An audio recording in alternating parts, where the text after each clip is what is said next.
तो चलिए आज हम अनबॉक्सिंग करते हैं नोकिया 106 के।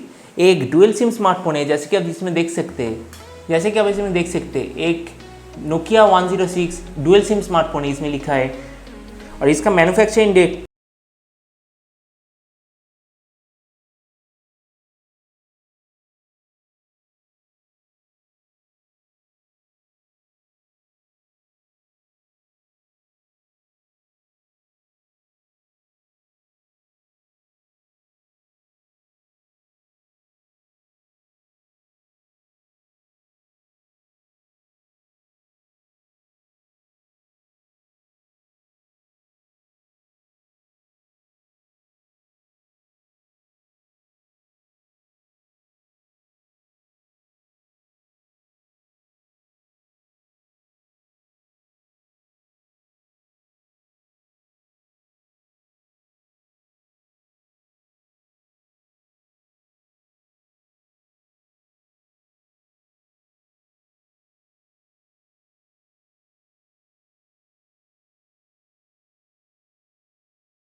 हिंदी के लिए 1 दबाएं, प्रेस 2 फॉर इंग्लिश।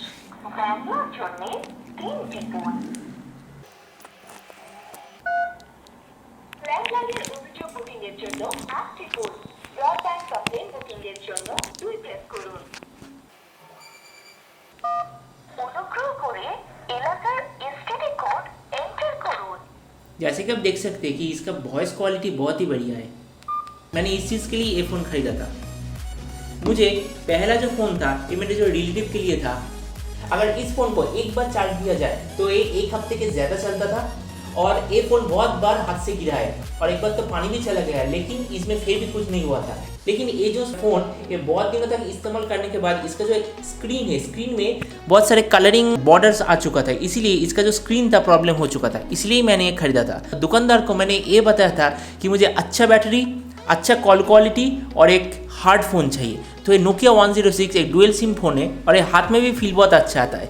देखिए हाथ में अच्छी तरह से पकड़ भी सकते हैं। और देखते हैं नोकिया का टॉर्च, हाँ टॉर्च भी काम कर रहा है, ठीक है। ये वाला फ़ोन मैंने फ्लिपकार्ट पे देखा तो इसका प्राइस था 1300, लेकिन मैंने लोकल स्टोर से जब खरीदा ये मुझे 1100 में पड़ा। तो मैं आपको भी ऐसा कहना चाहूँगा कि अगर आप एक डुअल सिम फ़ोन खरीदना चाहते तो आप एक बार ऑनलाइन और ऑफलाइन मार्केट दोनों में चेक कर लें। और वैसे मैं इस फ़ोन के बारे में ऐसा कहना चाहूँगा, 1100 रुपये में ये मार्केट में सबसे बेहतर डुअल सिम फ़ोन है, जो कि बहुत हार्ड है, कॉल क्वालिटी अच्छा है, बैटरी अच्छा है। तो उम्मीद है आपको ये अनबॉक्सिंग और रिव्यू पसंद आया होगा। अगर आप इस चैनल पे नए हैं तो इसे सब्सक्राइब करना मत भूलिएगा और आपके जो भी विचार इस वीडियो के बारे में वो नीचे कमेंट सेक्शन में जरूर लिखिएगा। तो मिलते हैं अगले वीडियो पे, तो तब तक stay tuned and always remember think positive be positive. Thank you.